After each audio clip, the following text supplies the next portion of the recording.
There's an old adage that you can't solve a problem just by throwing money at it.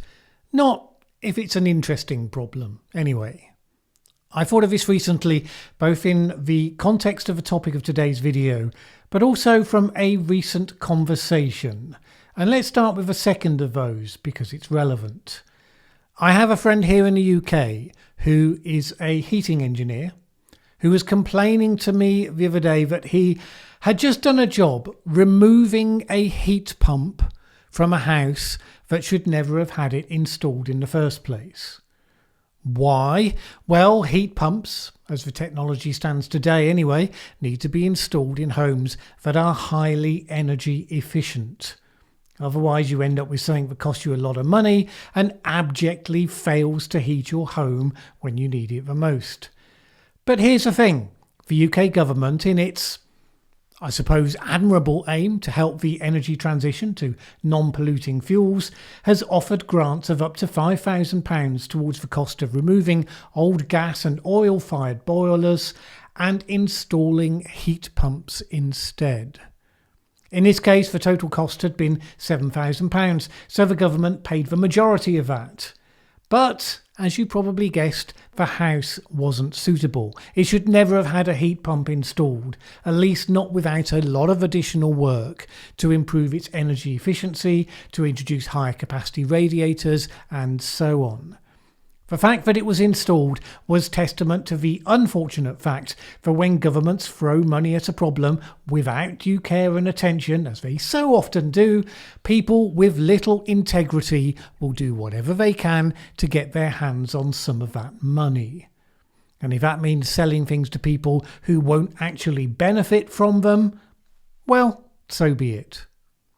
It's for that reason that I personally tend to be somewhat sceptical, as a starting point anyway, of government schemes that basically involve throwing a shed load of cash at something, hoping that some of it will stick. In relatively small cases, you can just find that a lot of that money fails to give the benefit that was intended because, as the example I've just given shows, the detail matters. But every now and then you get a much larger case, something that is guaranteed to be a game changer. The question is just whether, on balance, that will turn out to be for good or for ill.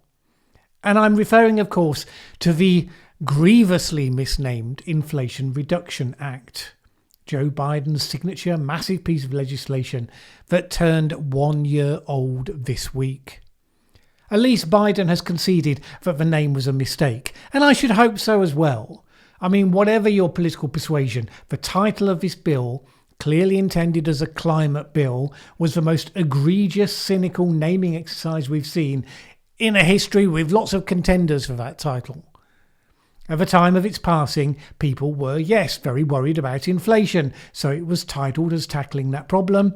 The expectation was that for all sorts of reasons, largely unconnected with the occupant of the White House, inflation was expected to fall over the coming year, which indeed it did. So there was an opportunity, they thought, to gather some of the credit and the political payoff for that inevitable decline.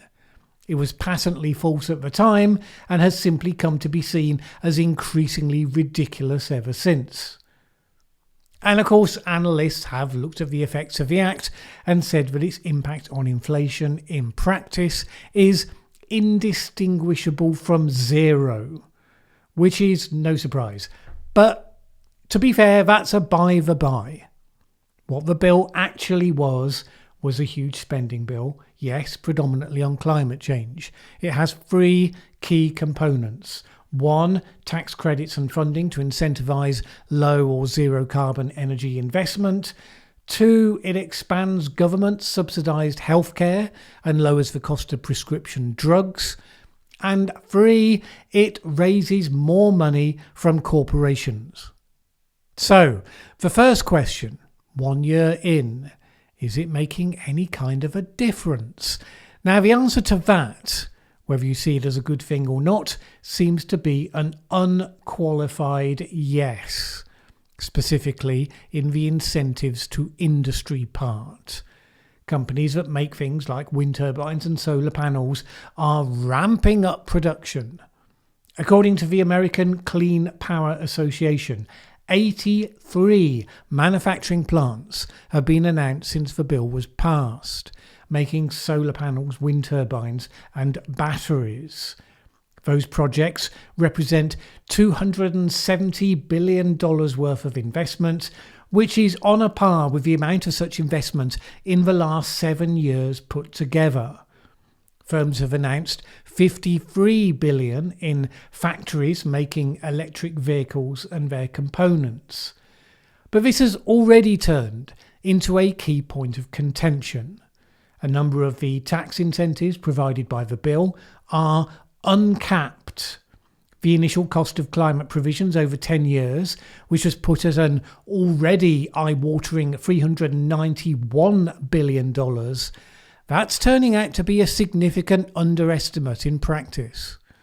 One analysis by Goldman Sachs said that with the level of actual take-up by various businesses, the cost is likely to be closer to $1.2 trillion. Now, this has easily split along party lines, as you would expect. For Republicans, a sign that the bill was a scam that undercosted its provisions in order to get passed, which is now going to cost 4 times more than advertised. For Democrats, they're spinning that the other way round, saying that it's a sign the bill is being hugely successful in incentivising large numbers of businesses to help turbocharge the energy transition for the United States, and in so doing, putting the country in pole position as a producer of clean energy to sell to the world, and so on and so on. According to some, the real transformational power of all this came not just from the amount of money, but the clearing up of doubt and uncertainty for the business sector. So the Democratic Senate Finance Chair, Ron Wyden, said that Congress's recurring fights over wind and solar tax credits kept those industries weighted down by uncertainty in the past.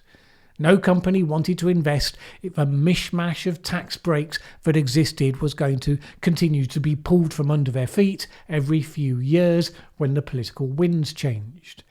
Now, however, the laws shift to technology-neutral tax provisions tied to reductions in emissions is being seen as transformational. And that's because the focus is not on picking winners and losers in terms of technology and doing so in order to buck the market, but instead paying based on results and letting the technologies emerge that will most cost-effectively deliver results. The trouble is that if you spend this much money, the idea you can do so without distorting the market in ways that you didn't intend seems somewhat fanciful, particularly because with an energy grid, you're looking at providing low cost but also reliable flows of energy, something which is generally done with a mix of energy sources where you balance the advantages and disadvantages of each against each other. Flood the market with cash based on individual criteria, such as emissions reductions, you run the risk that it will be achieved as large numbers of people flock after the incentives you put in front of them at a heavy cost to things that you did not factor into your incentives, but you discover that yes, you actually needed. Now that's speculation. Maybe that won't happen here. Support for nuclear power, an always-on source of power, is also a significant component of a bill. So maybe this really is a cleverly crafted and worked-out piece of legislation that will have no unforeseen consequences whatsoever. I'd be willing to bet against it, but, maybe. But by betting against that, I'm not saying that I necessarily condemn the bill for happening at all. There are reasons for why it happened the way that it did, and those largely come down to the near impossibility of getting any kind of climate bill through the legislature. So, rather than using devices that might be considered to be more economically efficient, such as the carbon taxes supported by, amongst other people, Bjorn Lomborg, a proposal that would stand zero chance of getting passed, you end up with a compromise mishmash of carbon credits and a de facto industrial strategy, whether you wanted one or not. When the system conspires against you doing the sensible thing, people will try to find ways around the system with whatever disadvantages that brings. And ultimately, if Republicans refuse to provide their own well-thought-through policies to combat climate change and instead leave a vacuum for Democrats to fill, then you're going to get big spending bills like this one. The danger for Democrats is that if they produce huge-scale bills that they have the potential for huge-scale unintended consequences, then if and when they get it wrong, something that politicians have been known to do, like most of the time, then they will likely create more problems than they solved, potentially a huge backlash against the cause they were trying to promote. Republicans face a different dilemma. It's kind of an interesting one. On the one hand, more of them recognise this is where the future is going than are currently admitting it. The Donald Trump MAGA culture dominating the party right now makes it hard to say these things out loud. But most of the world's nations are committed to the energy transition, so even if you don't think that should be the case, there are no prizes for countries that fail to recognise that it is the case. But even if that wasn't a factor, the truth is that significantly more of the funds from this bill are going to Republican areas than Democrat ones. Indeed, Biden has said that he had kickback within his own party because of exactly that, and he said this a few days ago. A lot of Democrats are getting mad at me because we're investing actually more in red states than blue states right now. But they're all Americans. I made a promise no matter where, and folks, red states, blue states, urban, suburban or rural, all of that will benefit from what we do. If you're cynical about political motives, heaven forbid, you might note that there's an election coming next year expected to be rather close, so the broadest appeal to at least right-leaning independents might be seen as strategically helpful. And of course, Republicans who voted on party lines against the bill are now in a position where their states are in line to benefit significantly from it. Some, a minority to be fair, are standing against it, refusing to have money come to their state that's associated with it. But as you would expect, many more are welcoming the money, even if they continue to criticise the bill itself. And this would make them uneasy proponents for major changes to the Act should Republicans win the White House in 2024. After all, it's defence of the status quo, which sees lots of jobs in their states provided by the fossil fuel industry, that has led to the current dynamic. If an equal or greater number of jobs ended up vested in the clean tech sector in their states, then suddenly you have those local interests, well, a lot more divided. Like, as Politico profiled this week, Republican supervisor for Green Charter Township, Jim Chapman.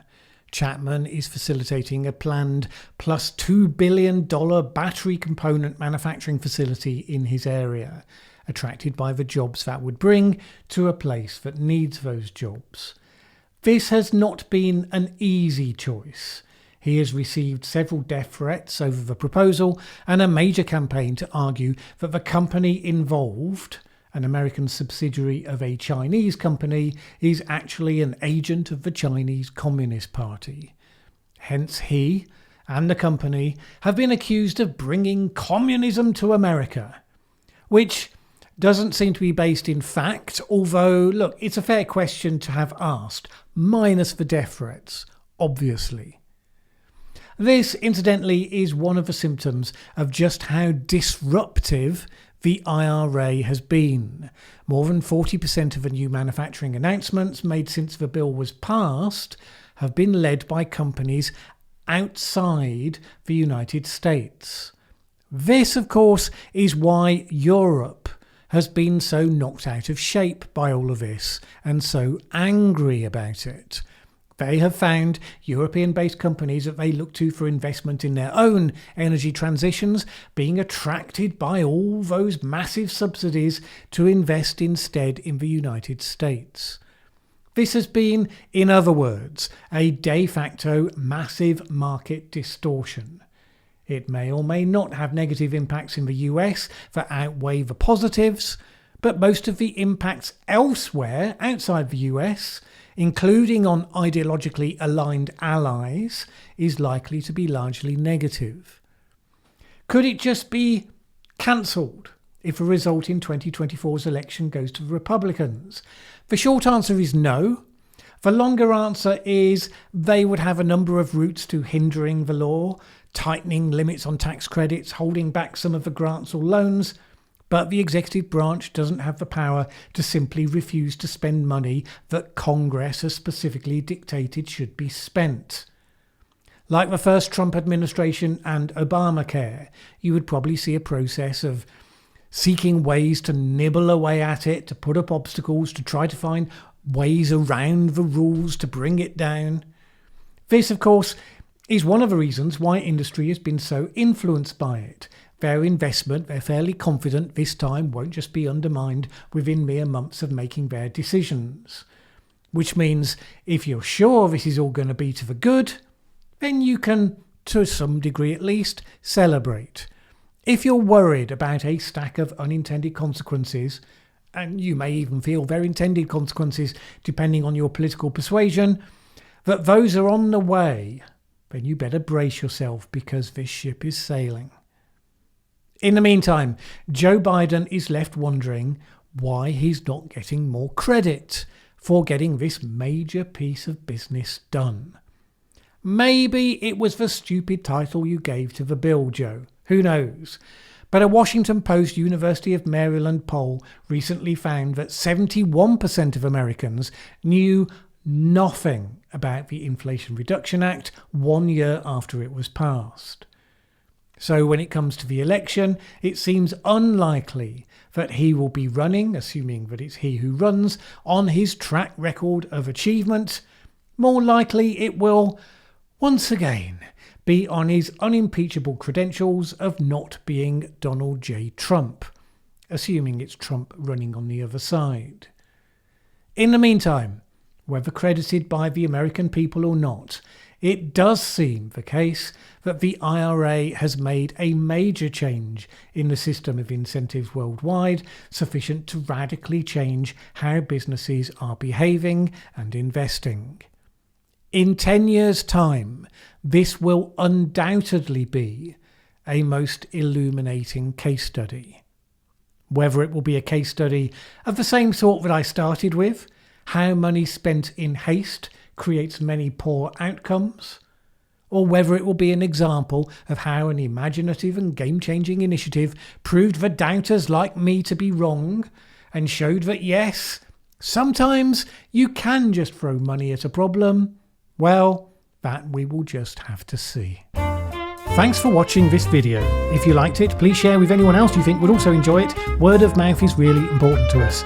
And if you've not subscribed yet, what are you waiting for? As the saying goes, that subscribe button won't smash itself.